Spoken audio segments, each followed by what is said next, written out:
Alhamdulillahirabbil alamin. Alhamdulillahilladzi hadana li hada. Law nahtadiya laula hadanallah. Asyhadu an la ilaha illallah wa asyhadu anna Muhammadar Rasulullah. Allahumma shalli ala sayyidina Muhammad wa ala ali sayyidina Muhammad.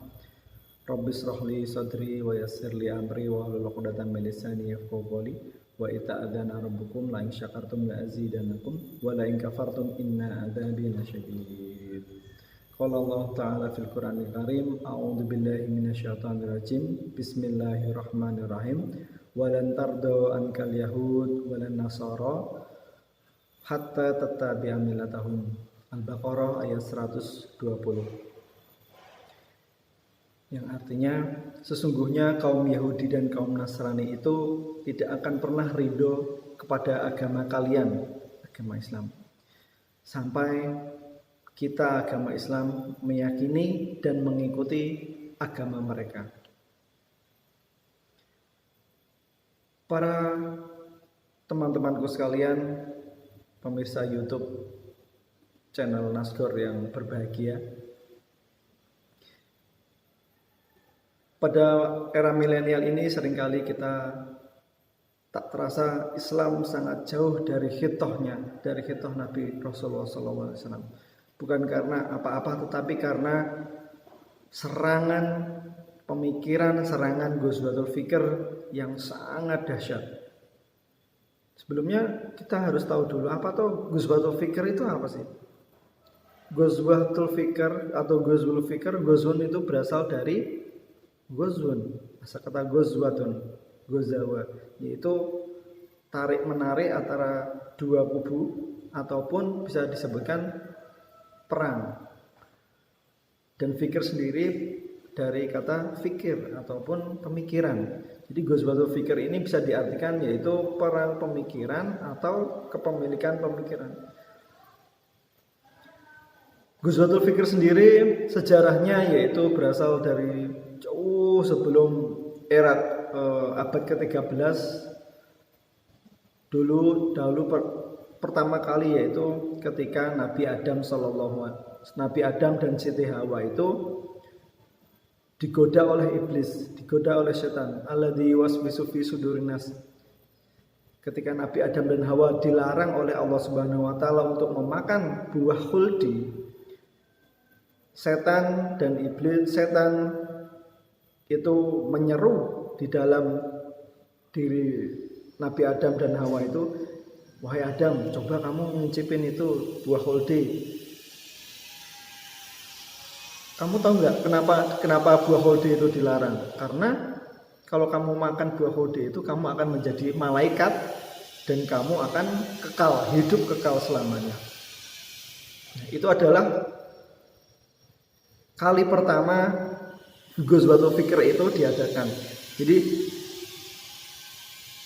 di dalam diri Nabi Adam dan Hawa ada pemberontakan. Aku nggak boleh makan buah khuldi sama Allah.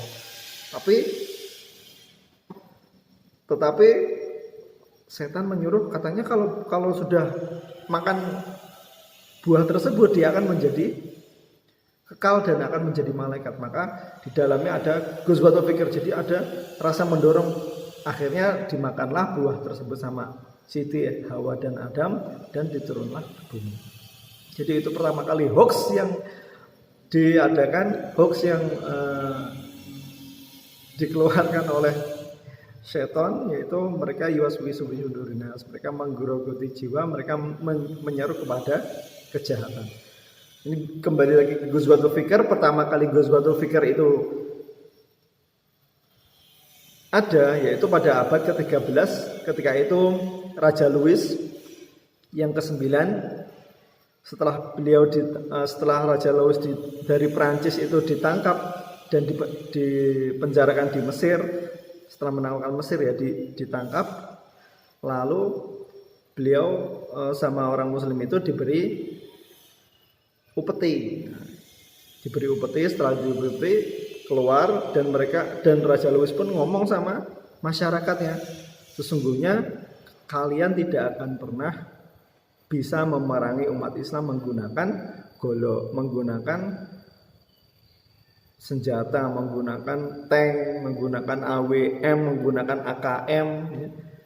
Jadi sekarang saatnya sudah berubah, kalian harus menggunakan sesuatu yang bisa menyopot akidah dari dada mereka, menyopot keyakinan Islam dari agama kaum muslim.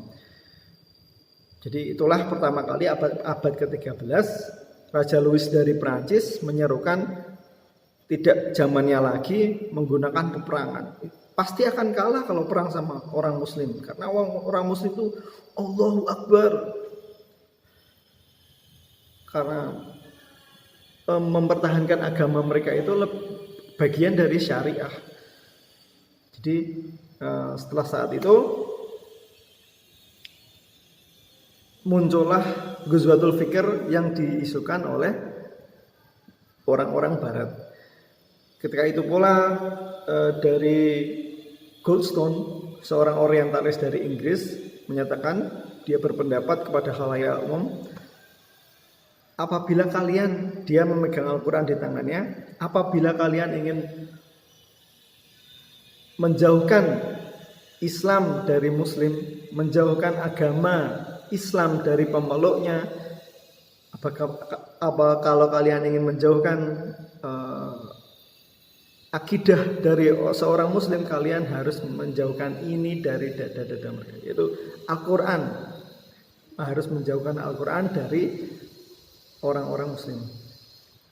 Demikianlah dari abad ke-13, abad pertengahan 14, bagaimana pemikiran orang-orang barat itu bahwasanya orang-orang Islam itu harus dijauhkan dari akidahnya, sehingga ketika sudah jauh dari akidahnya, mereka bisa menyusupinya dengan metode-metode yang mereka bawa, lembaga-lembaga yang mereka mempunyai.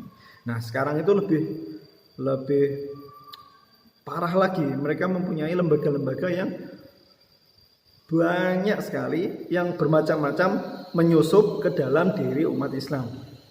Contohnya yaitu ada misionaris, Zionisme, Orientalisme, apalagi liberalisme, sekularisim, feminisme. Feminisme ini yang baru-baru ini. Jadi ada seorang artis, Anastasia namanya. Wah, Anastasia, dan dia itu berbuat zina dan direkam dan disebarluaskan. Tetapi pihak hukum nggak bisa memenjarakannya, menghukumnya, karena apa? Karena itu dia mempunyai alibinya, dia mempunyai anak. Alibinya nggak bisa memenjarakan karena dia mempunyai anak. Ketika seorang non muslim berbuat zina, kemudian menyebarluaskan, berbuat kesalahan, tetapi dengan dalih-dalih feminisme tersebut, karena dia itu perempuan mempunyai anak, mempunyai tanggung jawab, dia lepas dari hukum. Jadi inilah cara-cara Islam, cara-cara orang-orang barat menyusupi akidah-akidah Islam, menyusupinya dari dalam. Coba kita berikan contoh, sekarang ada YouTube, yaitu Rara dan Musa kalau nggak salah. Rara dan Musa itu kan sempat jadi viral.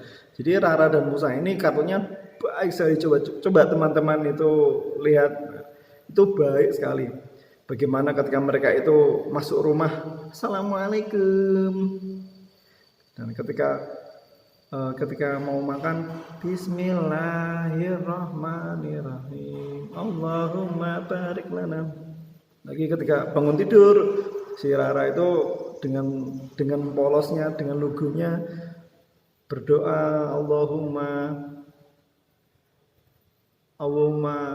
alhamdulillahilladzi ahyana ba'dama wa ilaihin nusur.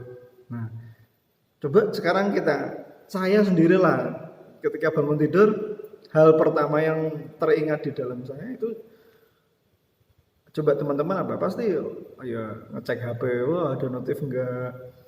Itu pun lama sekali, astagfirullah, lama sekali. Habis itu baru teringat, oh iya sholat subuh. Itu pun yang sholat subuh yang jam 6:04, setengah 7, jam 7, mas, abiar kan. Jadi secara tidak langsung Kenapa orang-orang barat itu, orang-orang sekuler, liberal itu nggak suka sama Rara? Katanya, wah itu Islam, itu diskriminasi, itu kriminalisasi, wah tidak adil dan selain sebagainya. Mosok kita orang anak kecil disusupi agama gimana? Itu hanya dalih-dalih mereka saja. Mereka tidak menyukai agama Islam. Jadi mereka itu mempunyai empat 4S, yaitu sing, sex, sport, dan smoke. Yang pertama yaitu sing. Sing, S-I-N-G, sing, jadi nyanyi ya. Jadi mereka mempunyai metode ketika orang itu mendengarkan musik, pakai headset, mereka akan lupa segalanya. Ku menangis apabila ketika kita tertimpa kesedihan atau apa, bukannya astagfirullahaladzim, subhanallah, ya Allah, ya Allah, beginilah ujian yang engkau berikan ya Allah, semoga kami tabah dengan ujianmu. Ada juga orang kena musibah malah menangis. Terus juga ada yang suka rock misalkan, ketika mereka stres, ketika mereka terkena musibah, mereka mendengarkan musik, volumenya dipolne. Yang suka dangdut, los, volumenya dipolin, dan mereka asik joget-jogetan. Yang generasi remaja pun ketika malam diskoteka, menghabiskan uang, laki-laki sama perempuan bercampur, dan lain sebagainya, dan lain sebagainya. Ini yang pertama, yaitu mereka memasukkan musik sebagai cara agar akidah umat Islam itu dikoyak-koyak. Yang kedua ada seks. Seks ini tahu sendiri kan teman-teman, seks itu apa ya? Seks itu apa ya? Enggak hanya berhubungan badan saja, bukan. Seks itu jadi banyak. Jadi ketika dua orang laki-laki sama perempuan, itu saling suka, mereka melakukan apa yang dibolehkan. Padahal seharusnya kalau belum suami istri belum boleh melakukan itu. Jadi sedikit-sedikit adegan dewasa itu disisipkan pada akhlak remaja kita. Jadi sekarang ya Allah, orang-orang sekolah SD pun, ayo apa kuwi bokep apa itu, lihat pornografi ya. Astagfirullah. Jadi anak-anak sekarang kita ini sudah gampang banget mengakses yang namanya video pornografi. Nauzubillah ini jadi jangan sampai benar-benar kita itu bisa disusupi oleh yang namanya seks ini, pergaulan bebas. Kalau sudah dimasuki pergaulan bebas, padahal Islam sudah melarang namanya seks, melarang namanya zina. Kalau sudah zina pasti ada yang kena aid misalkan. Kan nggak pemerintah malah nyatakan loh, ini kebebasan dong, liberal kita laki-laki sama perempuan kan nggak apa-apa dong. Kenapa harus nggak boleh sentuhan tangan, nggak boleh dan lain sebagainya. Makanya Islam itu sedikit dihancurkan dengan menggunakan seks. Yang ketiga ada sport, olahraga. Orang kalau sudah olahraga, wes lali kabeh, lupa segalanya. Saya sendiri juga ketika sudah olahraga, mau perang saya gimana, saya satu game lagi sampai itu game itu juga sudah menjadi masukannya olahraga. Ketika sudah game lali semuanya. Ketika ML atau FF atau Mobile Legends atau PUBG Mobile, udah nggak mau menyentuh yang namanya Al-Quran, nggak mau membaca hadisnya, tafsirnya, pelajarannya, dan lain sebagainya. Sport. Yang keempat, yang terakhir ada smoke. Ya, smoke adalah salah satu cara orang Yahudi dan Nasrani untuk melemahkan akidah kita, yaitu dengan smoke ataupun mengeluarkan abluk asap. Jadi setelah smoke saya merokok ya, tetapi saya tahu diri ini, oh iki waktunya adzan, oh iki waktunya. Tapi ada orang yang kalau dia itu frustasi, kalau dia itu ingin apa? Ingin melampiaskan sesuatu, dia itu merokok. Jadi setelah merokok dia hilang segalanya, hilang sekabehannya. Jadi kenapa merokok itu dilarang? Karena yaitu mudaratnya lebih banyak daripada manfaatnya. Mudaratnya setelah merokok narkoba, ganja, minuman keras itu nanti membawa kejahatan dan tidak menimbulkan manfaat sedikit pun. Kalau Allah Ta'ala teman-teman di YouTube sekalian, saya langsung saja ya, man tasyabbaha biqaumin fahuwa minhum. Barang siapa menyerupai suatu kaum, maka sesungguhnya dia bagian dari kaum tersebut. Orang yang ikut-ikutan melakukan sesuatu padahal itu bukan dari agama Islam. Contohnya sendiri apa? Misalkan ada orang ulang tahun, happy birthday to you, happy birthday. Tetapi Islam nggak ngajarin bahwasanya orang yang mengucapkan seperti itu otomatis tasyabbaha biqaumin, dia akan seperti orang yang melakukan seperti itu. Contoh lain banyak sekali contohnya. Kita ada itu di berita itu orang perempuan disuruh penjaga toko disuruh menggunakan helm Sinterklas, topi Sinterklas. Boleh nggak boleh karena menyerupai orang Kristen. Kita tidak boleh. Nggak boleh mengucapkan selamat Natal, selamat Nyepi, selamat buka puasa, selamat Natal, selamat itu nggak boleh. Jadi banyak sekali pelajaran yang kita ambil hari ini. Salah satunya yaitu taharratum fikum amrani ma in tamassaktum lan tadillu abada min ba'di kitabillah wa sunnati Rasulullah. Sebuah hadis dari Nabi, saya meninggalkan dua hal, apabila kamu memegang teguh dua hal ini, kalian tidak akan dolal, kalian tidak akan sesat selamanya. Yaitu apa? Kitabullah, Quran, wa sunnati Rasulullah, dan hadis-hadis Nabi. Marilah kita saling menjaga diri, menjaga teman-teman kita, menjaga diri kita agar tidak terjerumus ke dalam ghusbatul fikr, lembaga-lembaga yang melemahkan Islam. Marilah kita berpegang teguh kepada Al-Quran dan hadis agar menjadi orang-orang yang mendapat syafaatnya kelak. Amin ya rabbal alamin. Semoga pada masa pandemi ini, PSBB, kita tetap sehat, tetap semangat, tetap dapat ridho dari Allah Subhanahu wa taala. Amin ya rabbal alamin. Demikian pada kali hari ini. Wabillahi taufiq wal hidayah. Assalamualaikum warahmatullahi wabarakatuh.